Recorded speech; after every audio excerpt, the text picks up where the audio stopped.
Herkese merhaba arkadaşlar. Bugün Lords Mobile'de güzel bir etkinliğin içerisindeyiz. Servet Ejderi. Artık bizim sıramız geldi.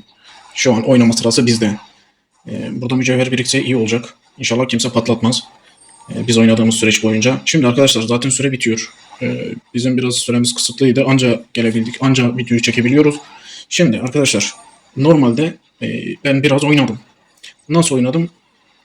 Festivalde denk geldi. Festivalde mecbur görev yapmak için burada boss görme görevini yaptık ki elit olarak oynadım. Oradan elimde bir 1000 tane falan var. Şunları açalım. Adamın şeyi boşuna gitmesin. Şimdi arkadaşlar elimde 1000 tane falan var. Neredeydi onlar? Ha burada. 1045 tane birikmiş. 1045 tane arkadaşlar. Biz bunu ben bir etkinliğin sonunda size göstermiştim. Benim elimde kaç tane vardı ya? 300 tane falan vardı. 173k mı ne gelmişti?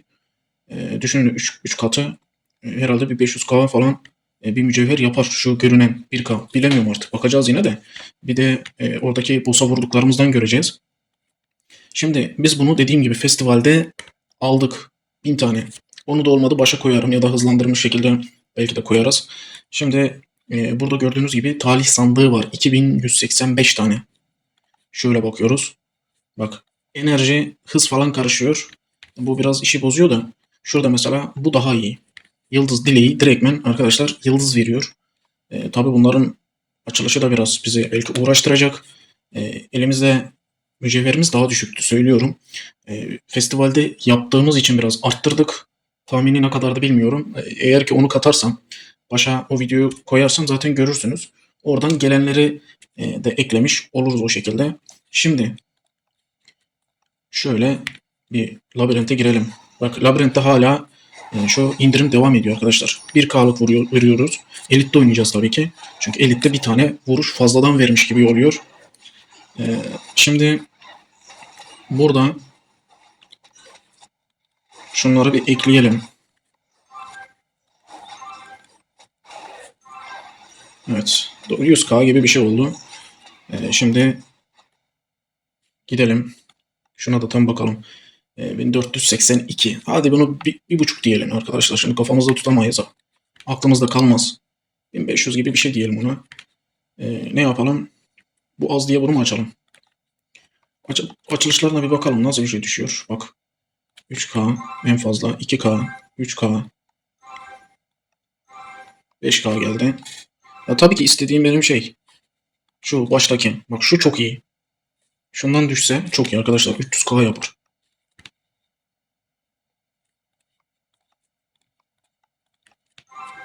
Bakalım gelecek mi? Bak 10K 1x geldi. 5K geldi. 5K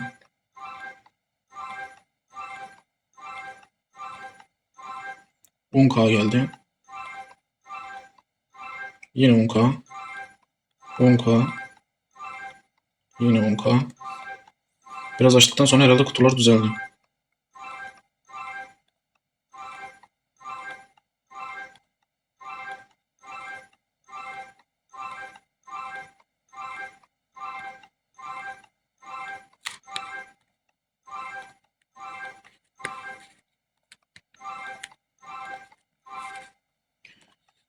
Şöyle sonunu da direkt hepsini açalım bakalım ne düşüyor.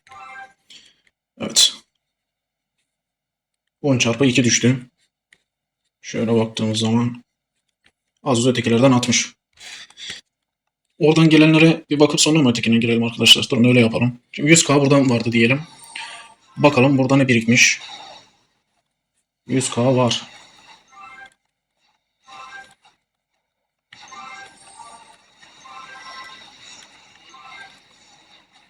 Evet 851K yani 750K gelmiş oldu. Şimdi ya bazısını da arkadaşlar direktmen atabiliyor yani 10 çarpı 30'u falan atıyor da bize denk gelmedi işte. Bakalım buradan şansımız gülecek mi? Burada ne diyor? 10 çarpı 100. Yani 100K yıldız da buradan gelebilir diyor. Buna bakalım. Bunu arttıra gidelim. 851K arkadaşlar unutmayın. 2x geldi 10K.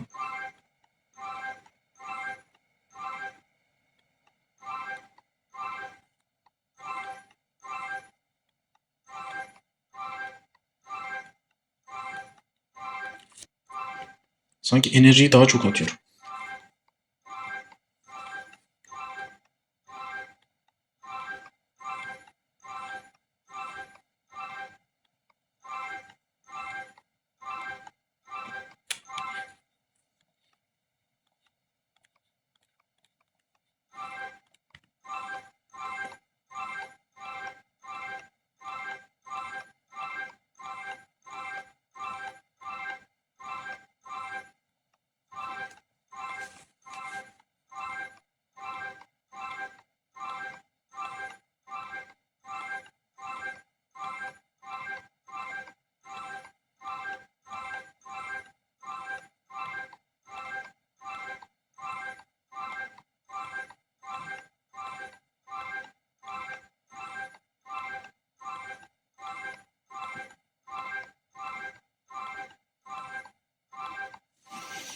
Evet, genel anlamda arkadaşlar zaten burada boş atmıyor. Hepsi işimize yarar şeyler. Araştırma hızı atsaydı bozulurdum. Bak araştırma hızı atsaydı gerçekten bozulurdum. Ama yine işe yarar yani. Normal hız atıyor. Enerji atıyor. Şimdi onar açalım. Biraz da düzelttik paçayı. Her açışımızda 1K kutsal yıldız geliyor. Bakalım ne gelecek.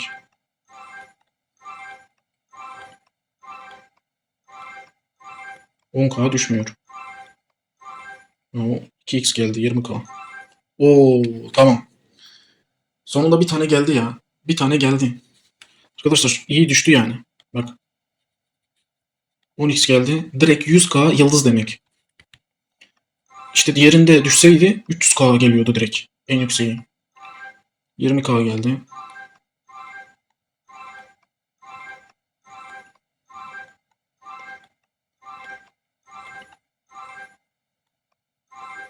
Evet.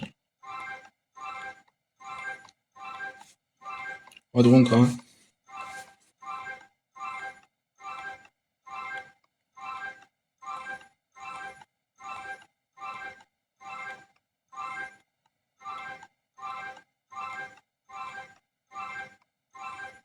Evet. 20K geldi.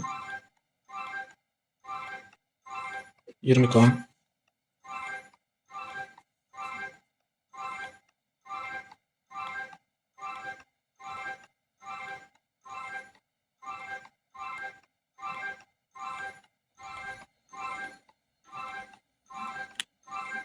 Yine 20K.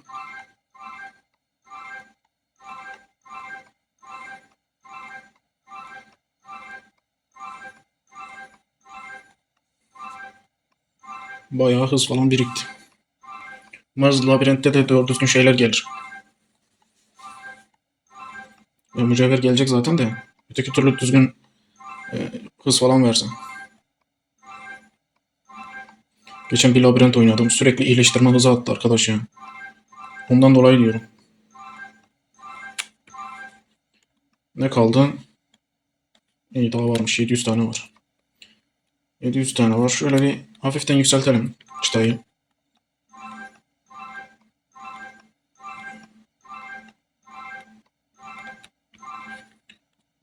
Biraz daha yükseltelim.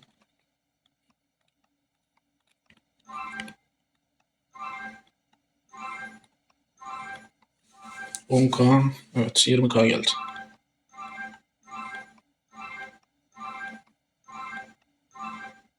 Yine 20K. 20K. Hadi bir 100x daha at ya.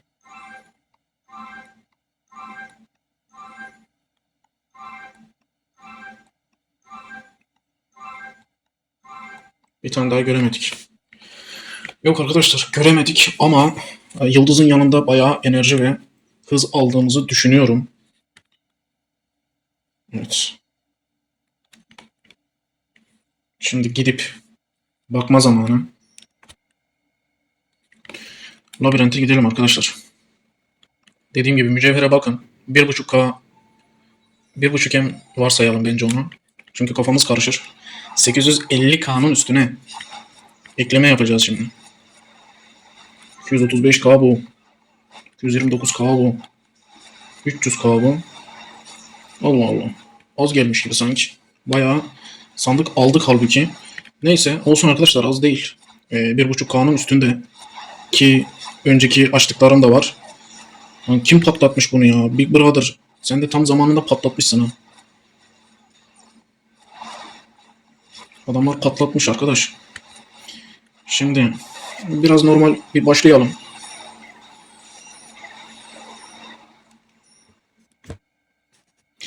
Bakalım nereye gidecek arkadaşlar. Video da zaten herhalde uzun olacak gibi. Hadi diyelim ki mücevher kutsal yıldızı bitirdik. Şey nasıl olacak? Açması. Hı?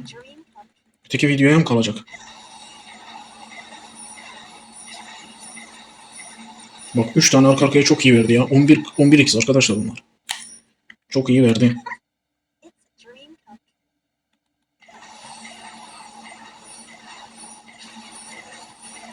Umarız bir labirentte patlatırız inşallah.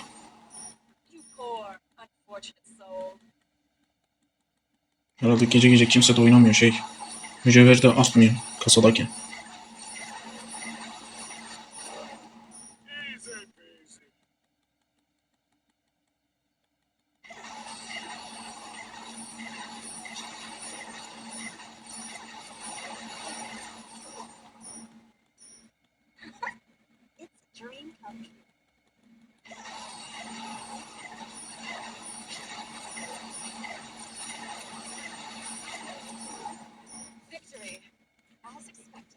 Boss da görmüyoruz ya.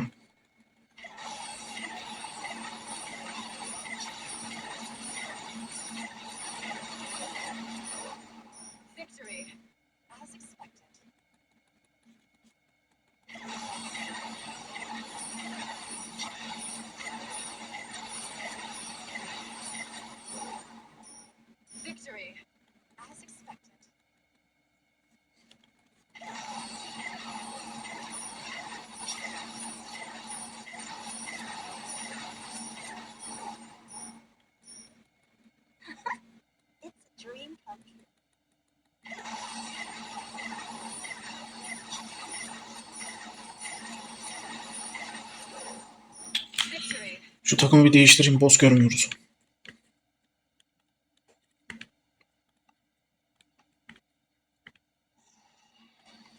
Evet, otomatiğe girelim. Hızlı hızlı oynasın. Adam patlattı. Salva. Salvamır. Adam bana taş toprak vermekten başka bir şey yapmıyor ya. Hadi oğlum boss.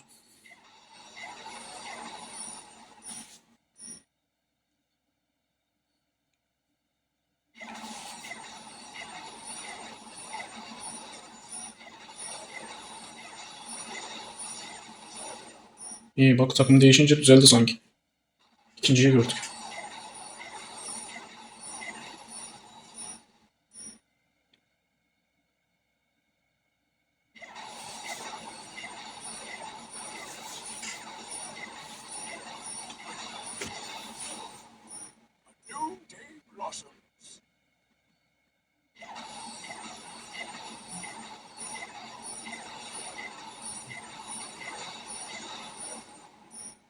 Yine boss geldi.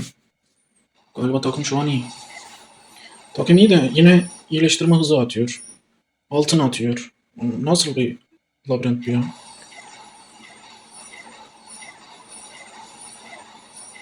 Bak normal hız, enerji. Bunlar makul olan şeyler. Bizim bir tane arkadaş vardı eskiden. Ta oyunun ilk yıllarında falan. Eleman şey yapardı ya. Labirentten altın toplamak için labirente girerdi. Altın toplamak için arkadaşlar. Düşünün kaynak ya. Kendi kendine şey de bulmuştu. Diyordu ki bu kahramanlarla vurunca altın daha çok geliyor falan yapıyordu.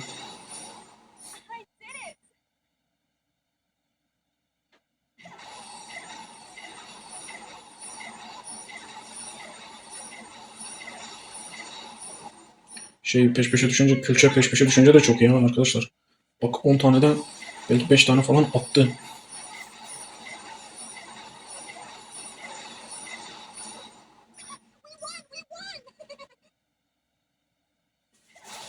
Bakalım sonunda ne kadar toplamış olacağız. Biz de merak içerisindeyiz. Hedef çıktı ya.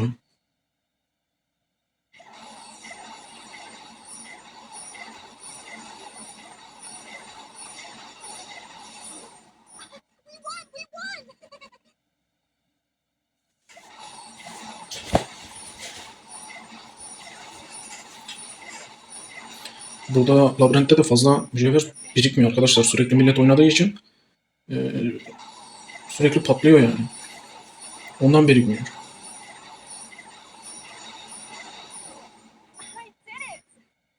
Şeye bak, LMOK'ye 140k düşmüş, yazık ya. Daha yeni eleman 8'e mi ne almıştı? Bunların üçünü toplasan şey yapmıyor ya. 2'ye mi yapıyor?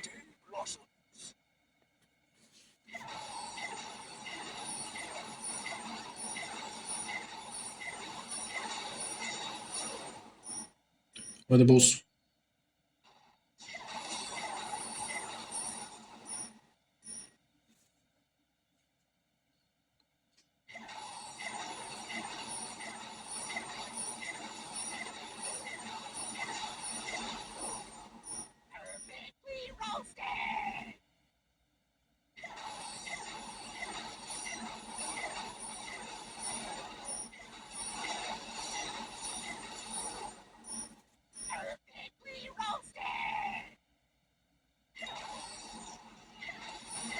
Bizimki içtimai açtı.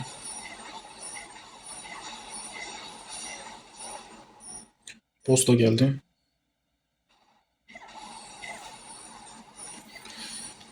Şuna bir asker atayım.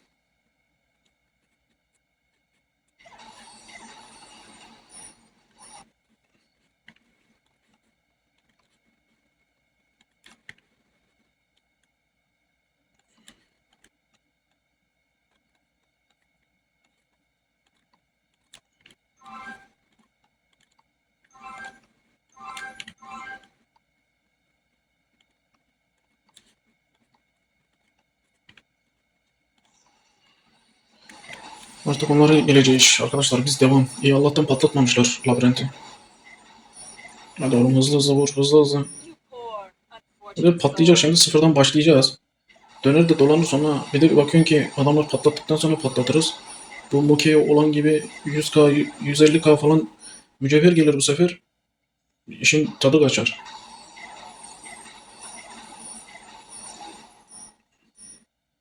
Yayındayken patlaması lazım arkadaş. Ya.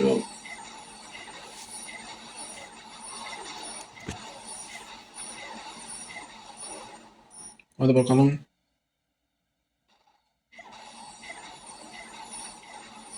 Kahramanların hepsi de zaten paralı kahraman.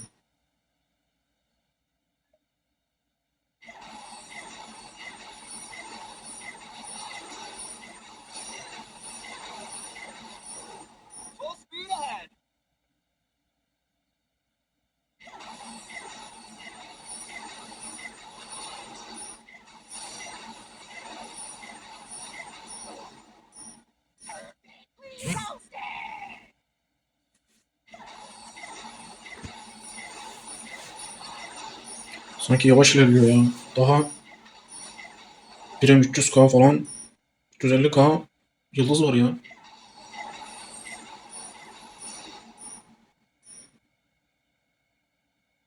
Şeye, ya bedavadan mücevher falan topluyor, ne istiyorsun diyeceksiniz de arkadaş. Ee, uzun oluyor ya, iş uzun. Çok uzuyor yani.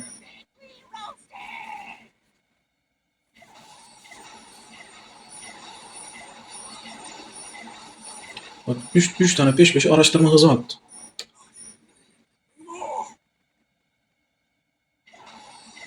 Lan Famos, inşallah bana seslenmiyorsundur. İşim var, gelemem.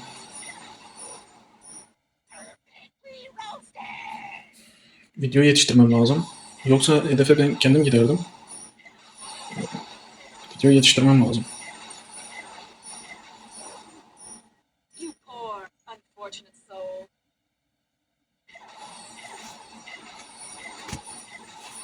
Çünkü arkadaşlar şu an saat 3.30. Gecenin 3.30'u. Sahuru bekliyorum ve buradaki süreç az. İşte sahurdu bilmem şuydu buydu derken zaten kısıtlı bir zaman. Bu kutsal ne ara bitecek ben de bilmem. Bu kutsal yıldız ne ara bitecek acaba? Arkadaş, kim dedi sana bu kadar sandık al da yıldız çıkart ya?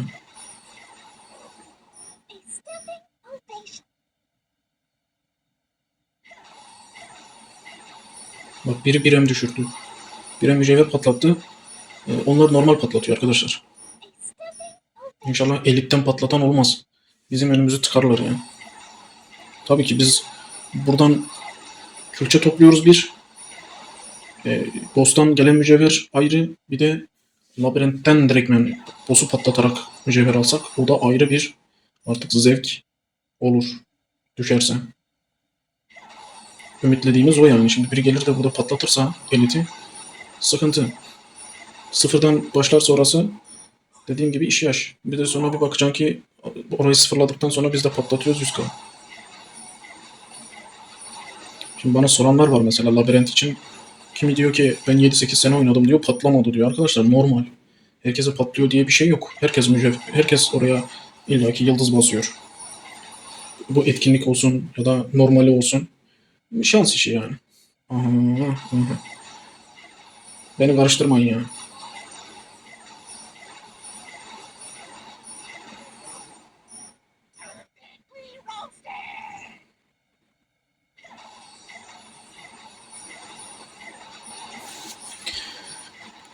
Arkadaşlar bir cevap yazın bakayım ne diyor.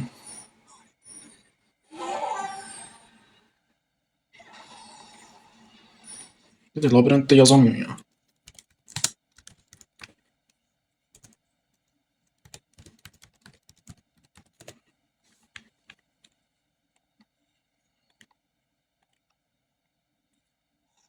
Bak biri daha patlatmış. Oo ne olmuş ya? 2 kişi patlatmış. Bak 18 saniye önce, 14 saniye önce. Aha. Su tutan kim?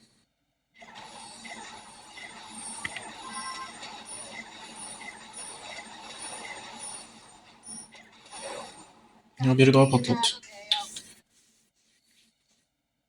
O değil de bak bu bizi oyalıyor. Şimdi buradan elit olarak biri patlatacak. Sonra biz de kalacağız.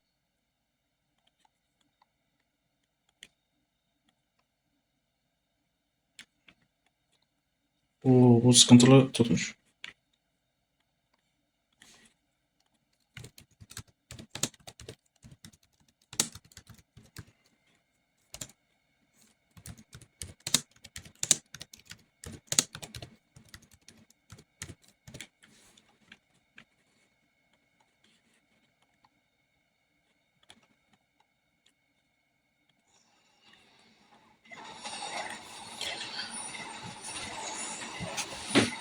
Bak peş peşe patlatıyorlar arkadaşlar. Bak işler bozuşacağız en son bunlarla. Ha. Adamlar saniye saniye patlatıyorlar.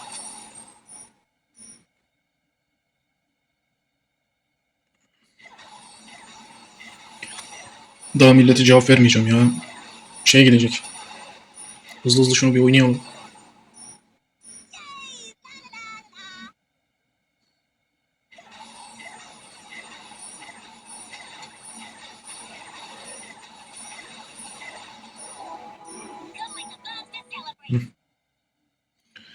Hayranımız bizi rahatsız ediyor.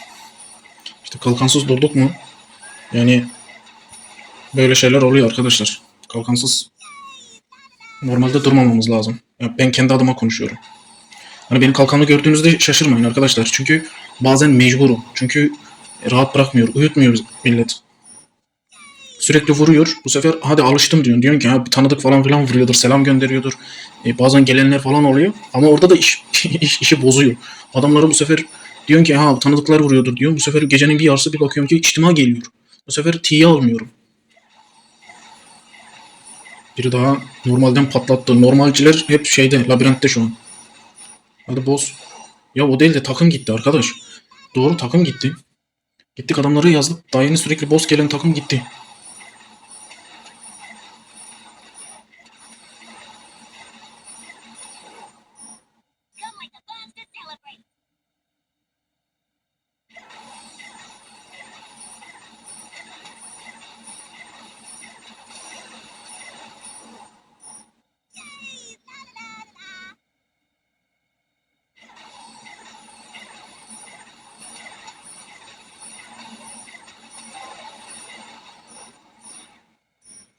Hadi 12.5 M.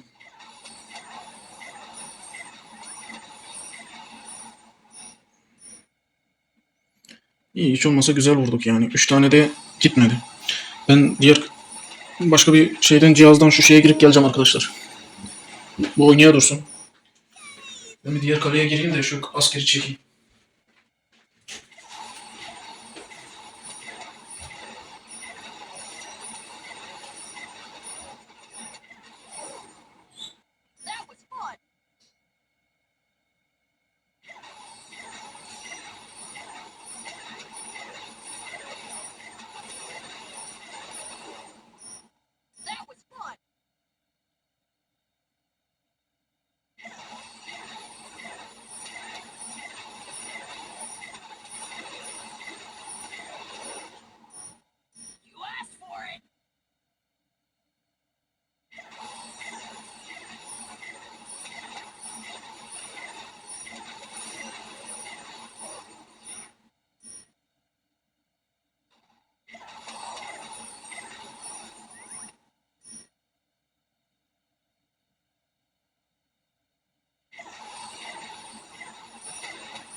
Ulan acaba biz mi patlattık?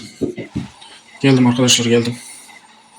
Yok, şu an elit patlatan olmamış. Biz de patlatsaydık illaki bu sıfırlardı. Belli ki patlamamış arkadaşlar.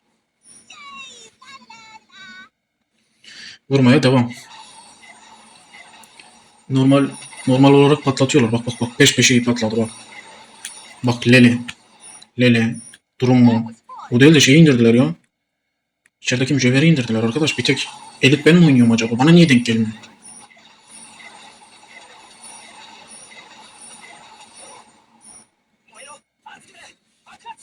Bazen video yapıyorum. Kanalda var.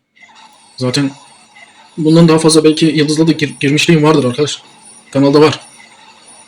Vuruyorum patlamıyor arkadaşlar. Ne yapabilirim yani? Videoda denk gelmedi hiç. Video çekerken hiç o şekilde denk gelmedi. Hani yüklü giriyoruz illaki ama denk gelmiyor, ne yapalım, şans eseri yani. Bak şimdi de yüklüyle girdik.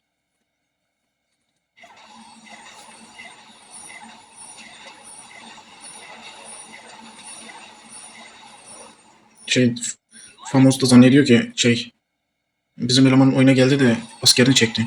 Ben gittim girdim çektim askeri. Üste asker atmamışlar. Yat saati. Gece geç saat. O da full asker göndermiş.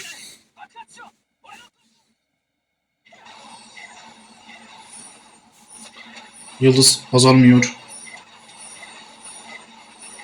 Sanki zaman yavaş geçiyor. Labirent bize patlamıyor. Her şey bize karşı. Bak. Yine saniye saniye normal kişiler patlatmaya devam ediyor. Kerasilim. Unka. Boyre.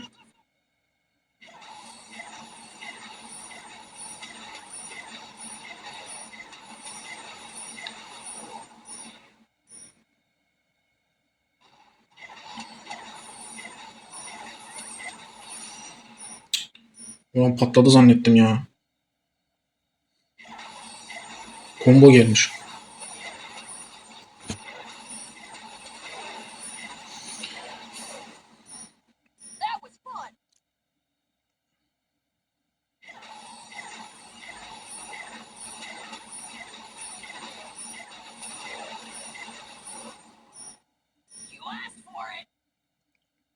Yazmadı.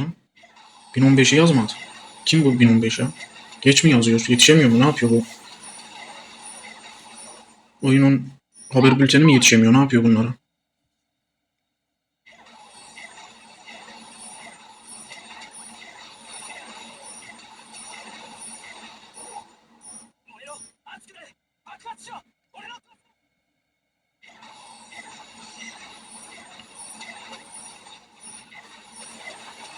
Evet, bir daha patlattı. Chun. Chun 8.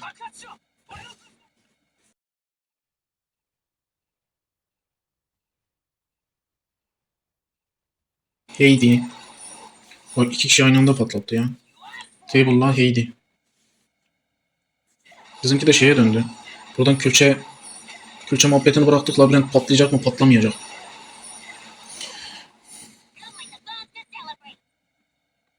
Ersan. Ersan Türk mü acaba? Ersan. Yes he.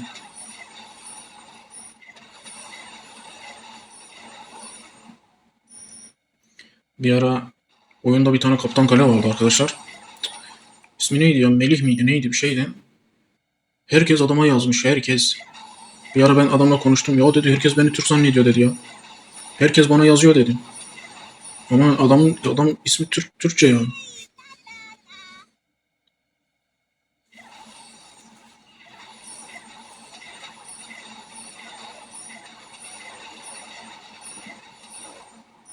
Dakikası dolmadan labirent patlıyor.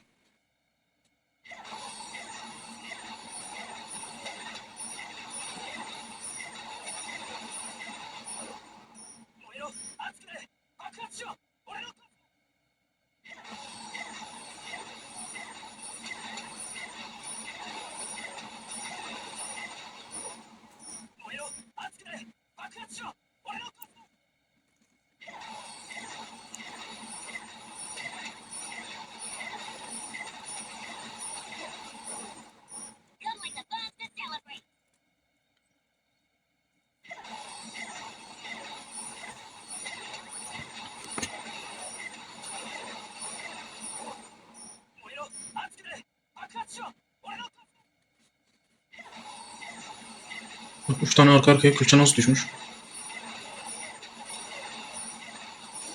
Öyle geldi mi çok iyi. Zaten öyle gelsen çok fazla mücevher şeye bile düşmez. Yani düşüncen olmaz. Peş peşe geldiğini düşünsene. Şöyle 10 tane de 8 tanesini falan atsa süper olur. İyi bir emin altına düştük. Hiç olmazsa sayacağız da. Yani bak şu an her vuruşunda sayabiliyorsun ne kadar aşağı geldiğini yıldızın.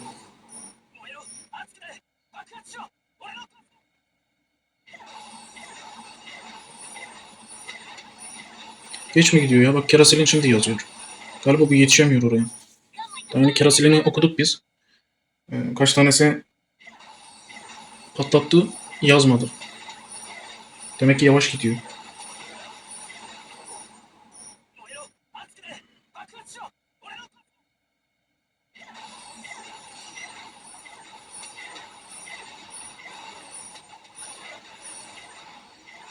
Adamlar labirenti bitirdi ya. Bunu da vursun da ekibi bir değiştireyim.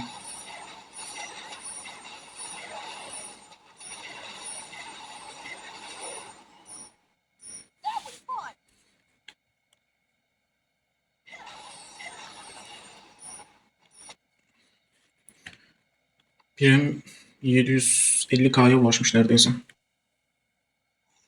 Tamam biraz da böyle vursun. Niye seçerken Birem yıldız var gibi seçti bu ya?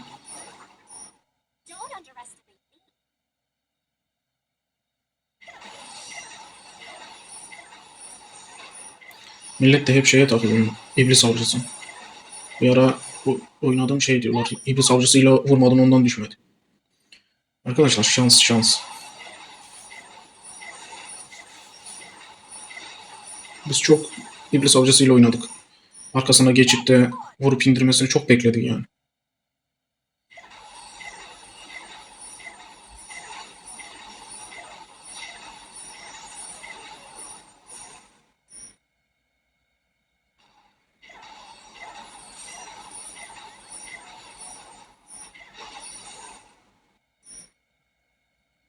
Evet Bosa iyi vurdu.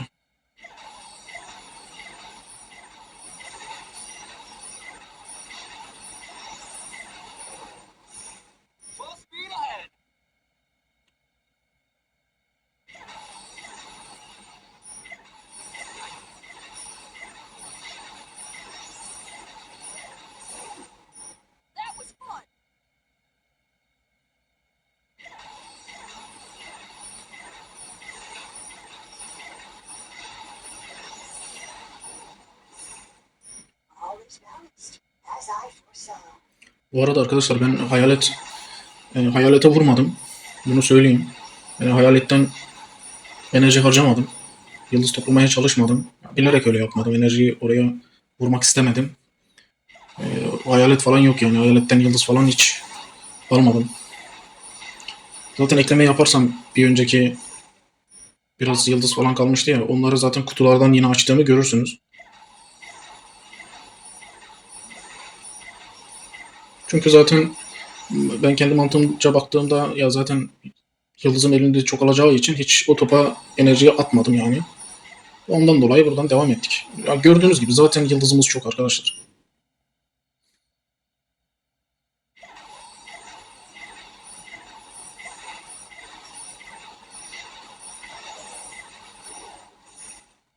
Bosslar peş peşe geliyor da labirentin içinde mücevher azaldı. Millet yükleniyor.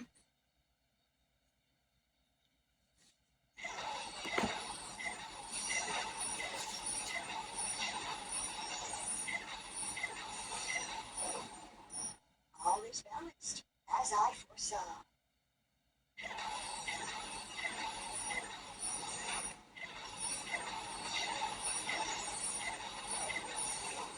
Don't underestimate me.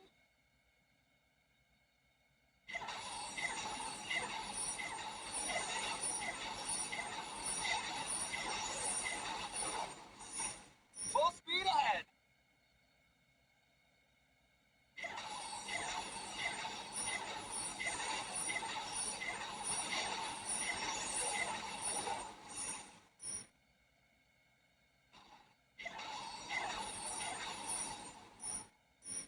Geçen bir tane eleman gördüm. Türktü arkadaşlar kendisi. Ee, labirente girdim. Labirentte gördüm daha doğrusu. Labirente girdim biraz oynayayım dedim. Labirenti patlattı. Neyse labirentten çıktım. Ha, tesadüfen gördüm zaten ismini kenarda. Labirentten çıktım gittim sekseğe. Seksekte oynarken bir baktım adam geldi orada da patlattı. Lan dedim arkadaş bu nasıl iş ya? Yani şimdi soruyorsunuz ya şans işte. Adam gidiyor orayı patlatıyor. Dönüyor burayı patlatıyor. Sen de buraya istediğin kadar yüklen. İstesen 20 yıldızım olsun. Gelmeyince gelmiyor.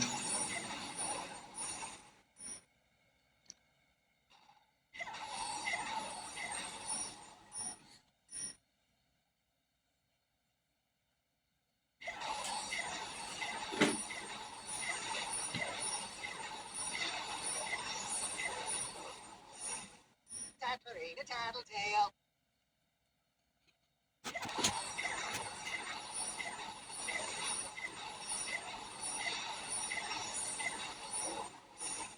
Full speed ahead.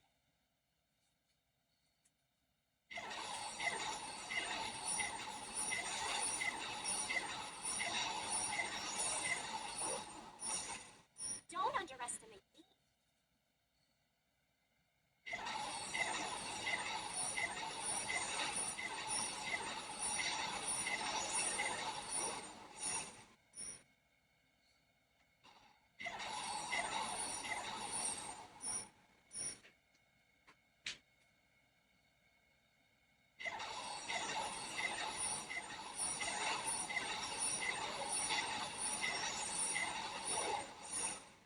Hadi boss arka arkaya görünüyor. Bir şey mi getirecek acaba?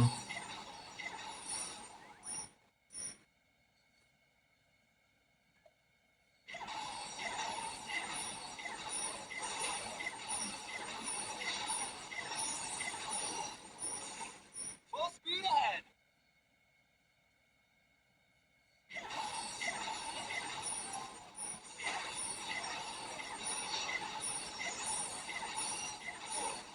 Don't underestimate me.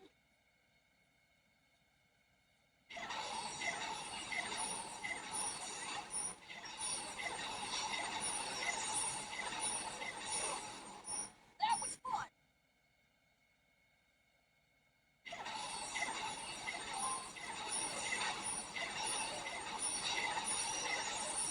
Ya bu Don't Meming ne böyle ya? Bot mudur arkadaş bu nasıl peş peşe patlatıyor ya? Yo. Bak farklı loncalara koymuş kaleleri. Bak ikisinin sonu değişik. Bak 10-11-99, 10-11-56. Adam demek ki birçok kaleyle şu an labirentte. Hepsiyle aynı anda oynuyor demek ki. Bota mı bağlamış? Ne yapmış bunlar ya? Böyle çok var arkadaşlar. Yok demeyin. Ben gördüm yani. Böyle peş peşe adam bir bakıyorum ki kaleleriyle adam patlatıyor. Millet neler denedi neler denedi arkadaşlar. Herkes hile burada bulma peşinde zaten.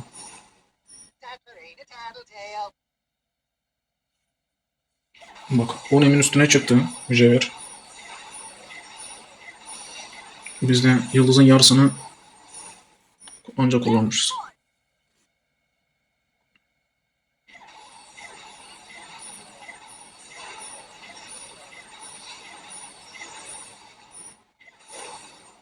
That was fun.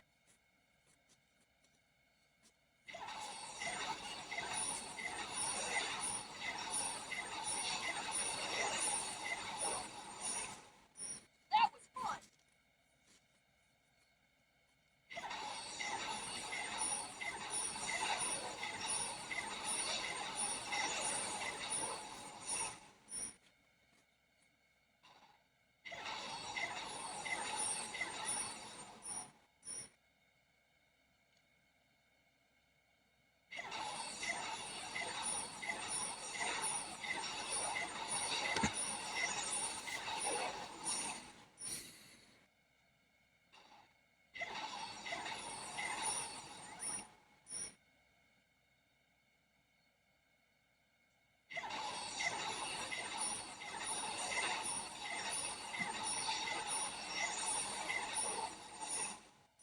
That was fun.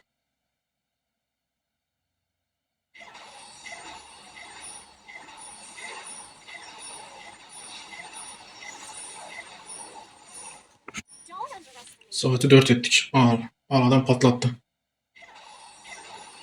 Adam sıfırladı içeriği ya. Ya bir saattir oynuyoruz. Arkadaşlar bir saattir oynuyoruz. Kaç kere boss gördük. Bak şahitsiniz değil mi? Bak, kaç kere boss gördük. Patlamadı arkadaş. Bak adam götürdü mücevheri. Don't underestimate me. Bu da mücevher çok hızlı yükseldi. Yazık bak ondan sonra patlatana bak. 80k patlatmış. Don't underestimate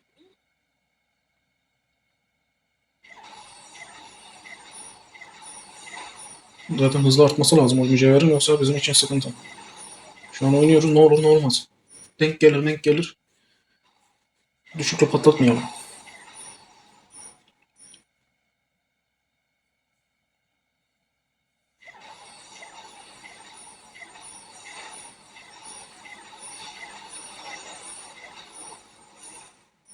That was fun.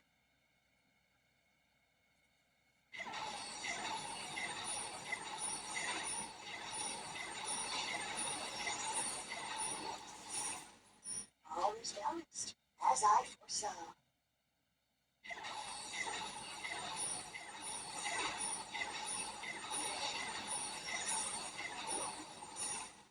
Tatlerina tattletale.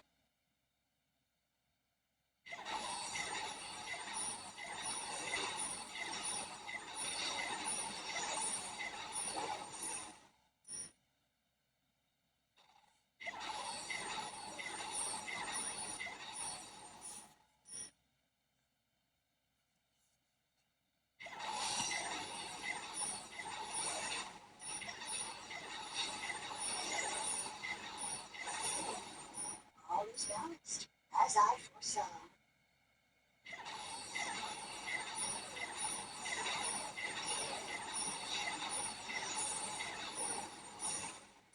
All is balanced, as I foresaw.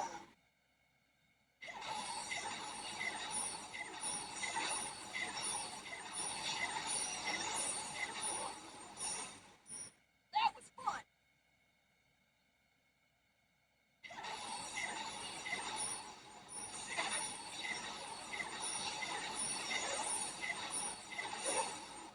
That was fun.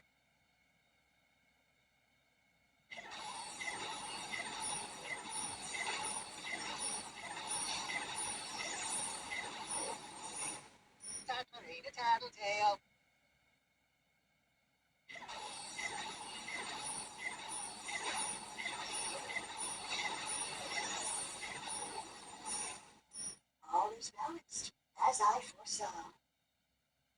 Labirent de duruldu. Millet patlatmayı bıraktı. Şey oldu ya. Herhalde elit patlayınca arkadaşlar bir vermemeye başladı herhalde. 80K'dan sonra zaten bıraktı kendini. 4 dakika boyunca düşünün ya. 10 saniyede 15 saniyede bir patlayan labirent kesildi şu an. Tatlerina Tattletale.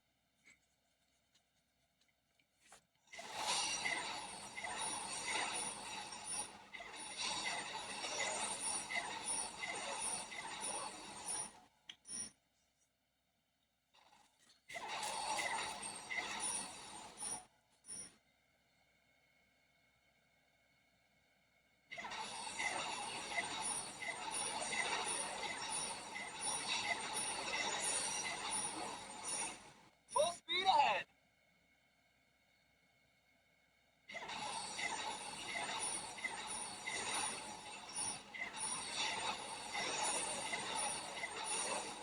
Tatlerina Tattletale.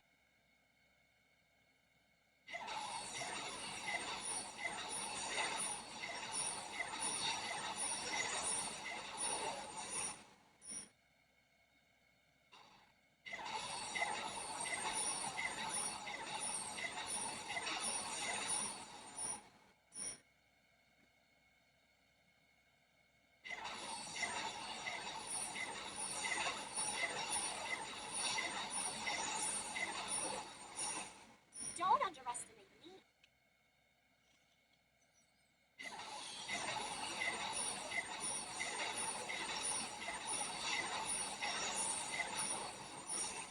Full speed ahead.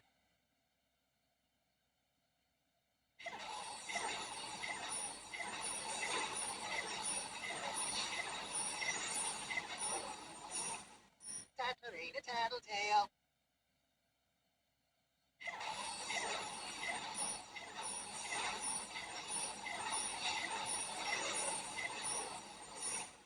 Don't underestimate me. 7 dakikadır labirent patlamadı ya. Ne oldu daha yine millete peş peşe veriyordu. Kesildi. Bizde de 500K yıldız kaldı ya.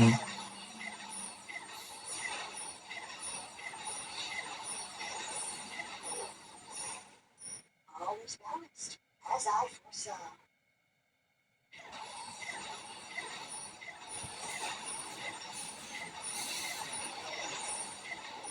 Millet bunun elitsiz oynadığını düşünün arkadaşlar. O kadar yıldızı var ya, adamın herhalde gününü alacak.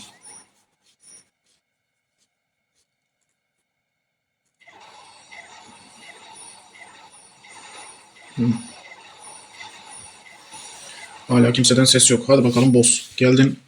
Bize bir ses getir.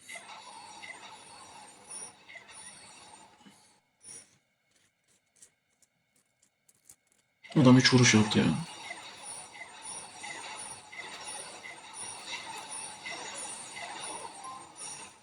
Don't underestimate me.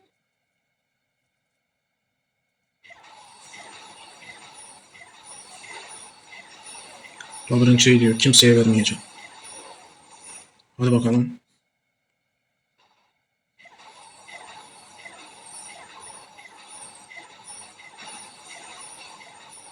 Hadi iyi vurduk. İyi vurduk be.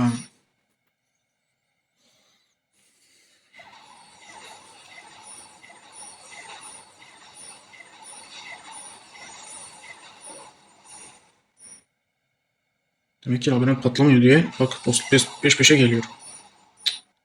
Bu sefer az vurdu ya.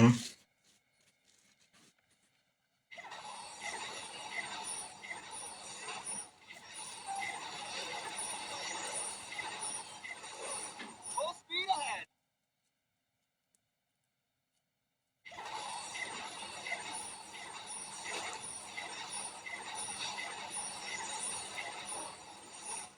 Don't underestimate me.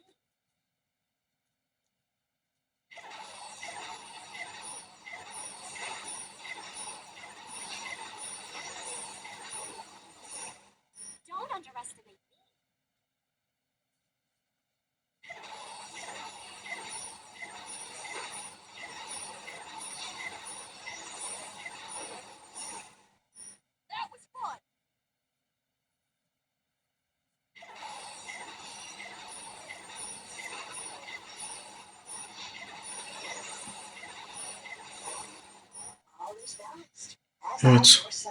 Açılışı yaptılar. Adam açılışı yaptı. Bak. Saniyesinde 2 saniye aralıklarla normal labirenti patlattılar. Şimdi Full speed ahead. daha o şey gitti. Şimdi peş peşe gelecek.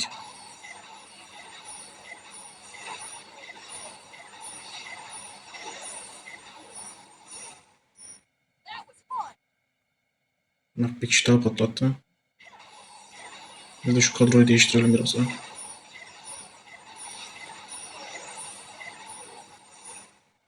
That was fun.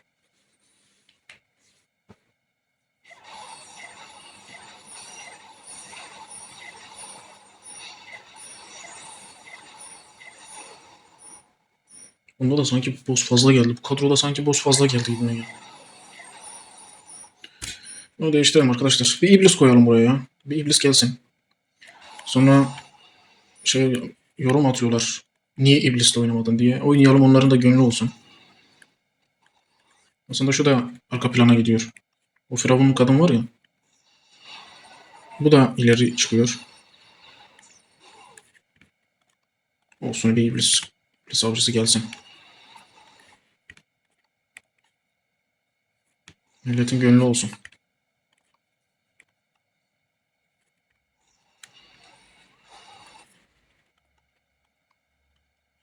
Millette şey var ya, 11K gelsin demiyor da 11K'yı görünce şey yaptım. 11K şey der mesela ya, o pahalı kahraman olunca belki zorlar orayı. Yok, illa iblis arkadan vuracak.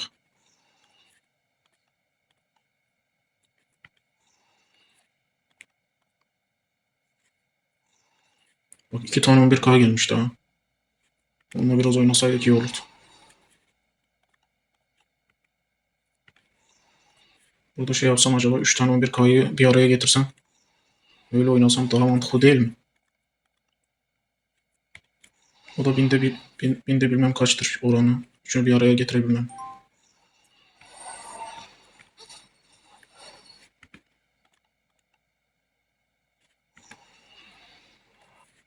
Patlatın bakalım, patlatın.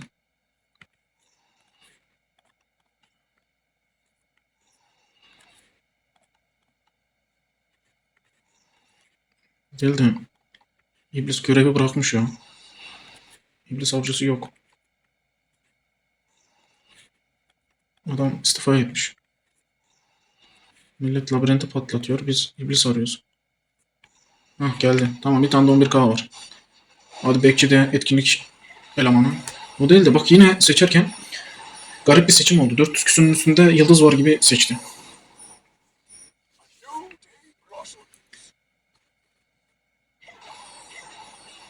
Hadi bakalım iblis, göster kendini.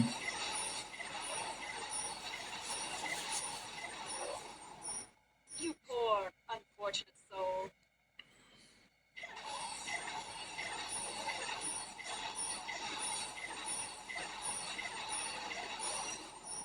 New day blossoms.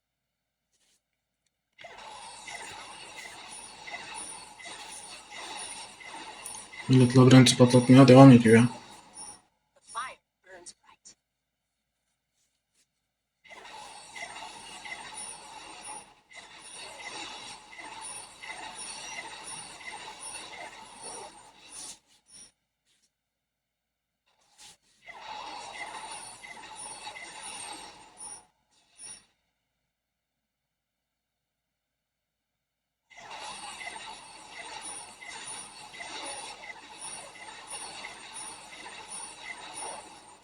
You poor, unfortunate soul.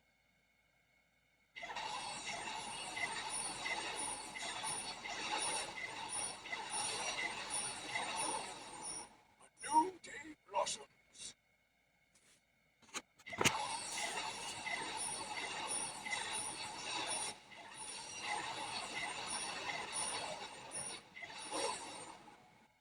You poor, unfortunate soul.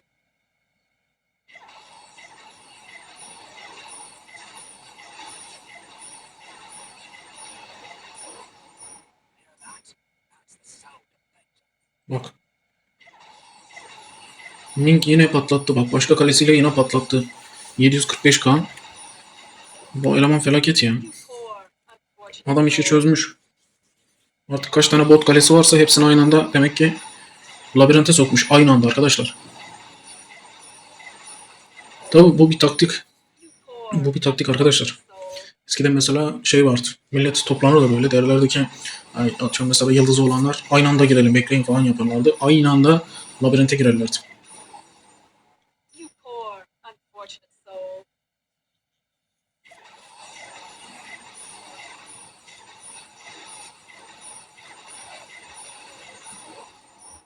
God is watching.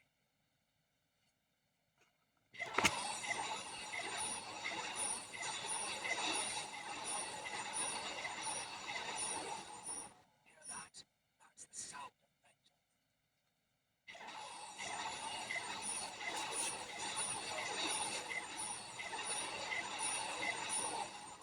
Hear that? Sanki boss'u az görüyoruz ha. Boss gelmiyor gibi.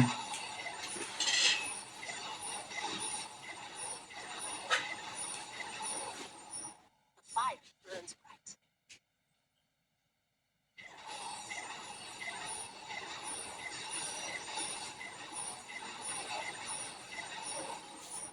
God is watching.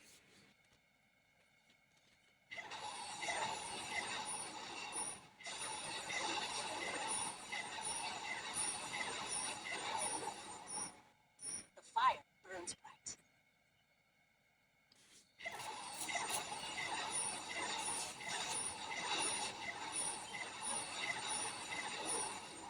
You poor, unfortunate soul. Ekibi değiştirecek gibiyim ya. Beğenmedim.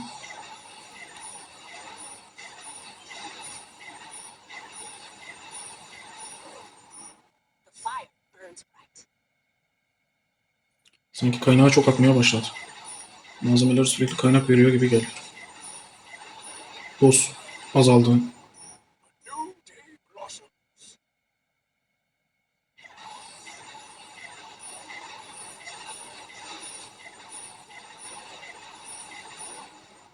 You poor, unfortunate soul.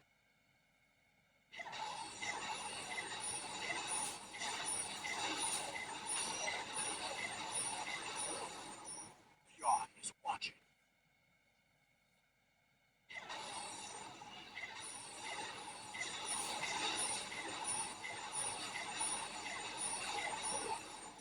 You poor, unfortunate soul.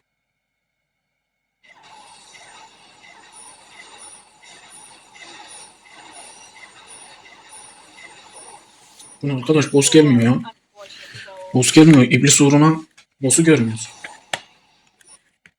Şunu değiştirelim ya. O böyle takılsınlar birazdan.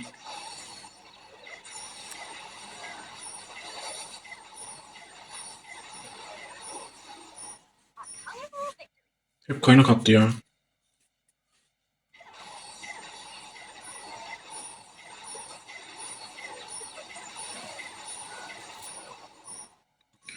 Hadi bakalım boss.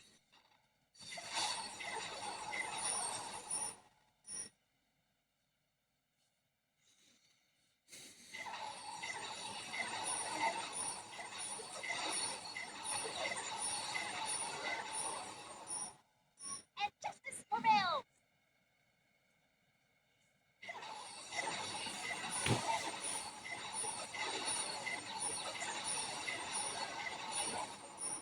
A colorful victory. Mücevher iyi yükseldi.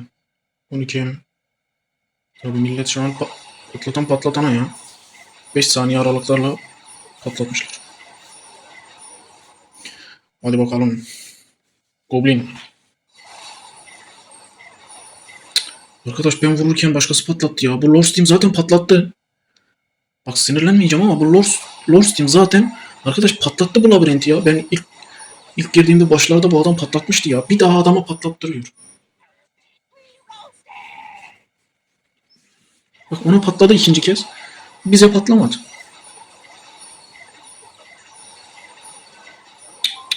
Acaba yine mi elit patlatmıştı o ara?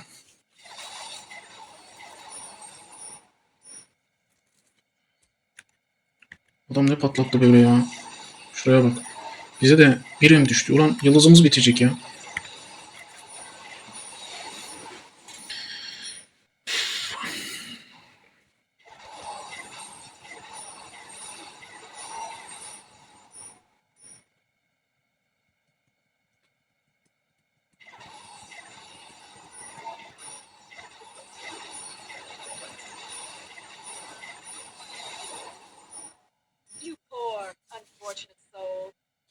Şimdi arkadaşlar normalde oynarken mantık neden yana? Mantık burada mücevherin birikmiş olması lazım. Dediğim gibi bende zaman yok. Benim de zamanım yok. Yani normalde bekleyip buranın mücevher arttırmasını bekleyip o şekilde girmek daha mantıklı. Örnek 10 emse 10 emken girmek daha mantıklı. Çünkü patlayınca daha çok patlar. 1M 2M falan normalde düşük. Elite göre düşük. Ne kadar yüksekten içeride mücevher birikmişken girerseniz o kadar mantıklı. Bilginiz olsun. Ya biz oynuyoruz. Hani biz sizlere gösterelim diye oynuyoruz arkadaşlar. O kadar takılmıyorum zaten şeye de hani labirent patlatmak açısından. Sadece hani size göstersem iyi olur. Çok dediğim gibi video girdim ben bu şekilde. Bir türlü kayıttayken mücevher patlatamadık yani.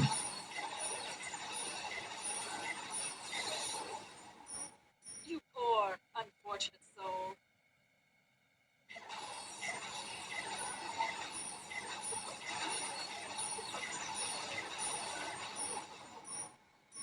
You poor, unfortunate soul.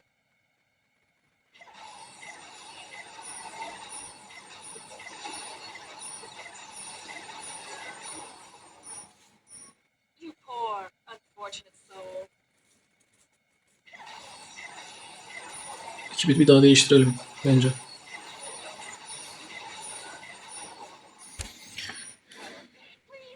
Bir tane daha atsın sonra ekibi değiştirelim. Kötü içerik atarsa değiştirelim. Bak kaynak attı. Poor, unfortunate soul. Sonra kaynak attı. Bunu değiştirelim.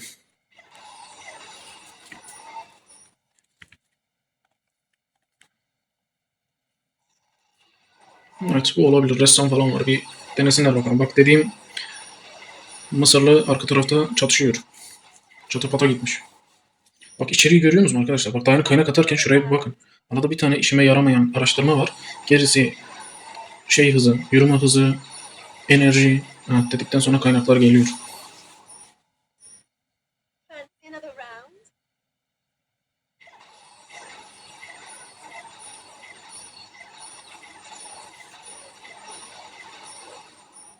Blazing victory.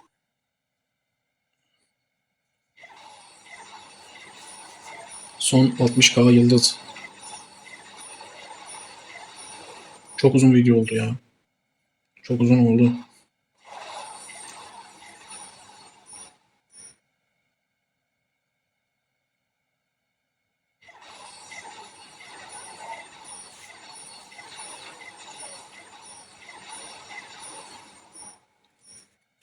Fancy another round?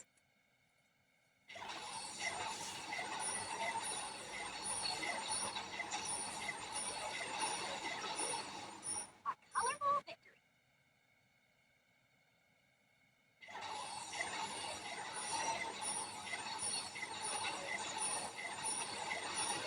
Elimizde zaten 1.5M mücevher vardı. Dediğim gibi. Ona bakarız. Ne kadar külçe topladığımıza bakarız. Olmadı artık açılımlarını arkadaşlar ikinci parta herhalde saklayacağım.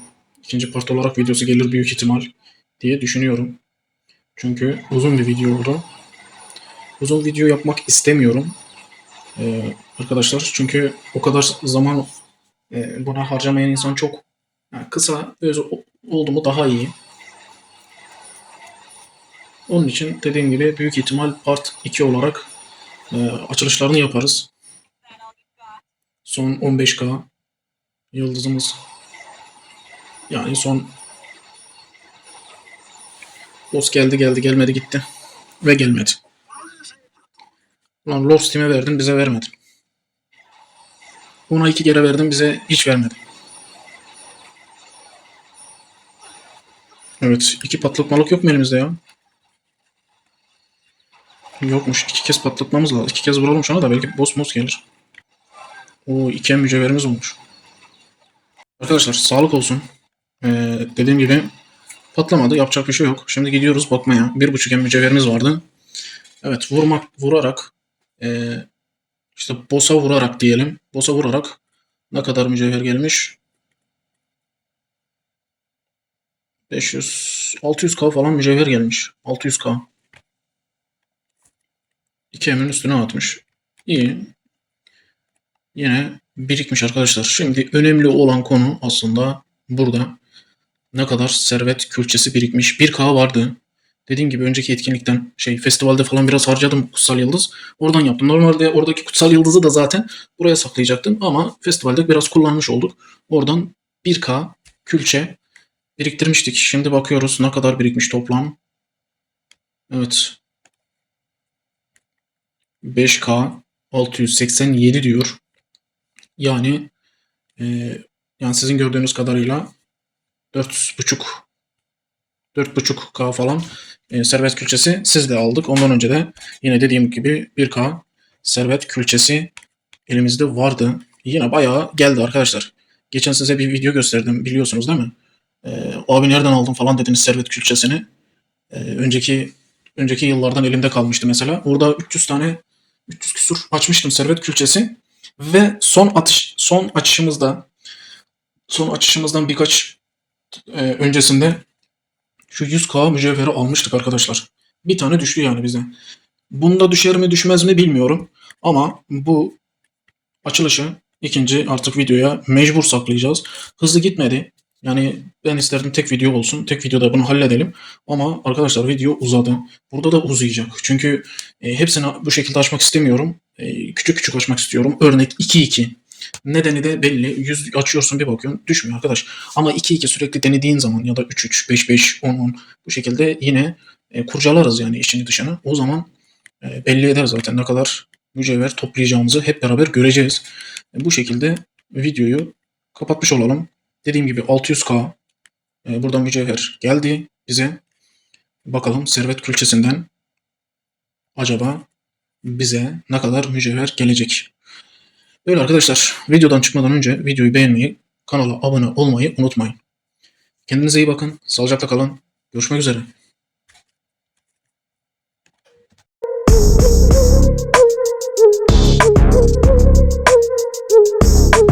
Thank you.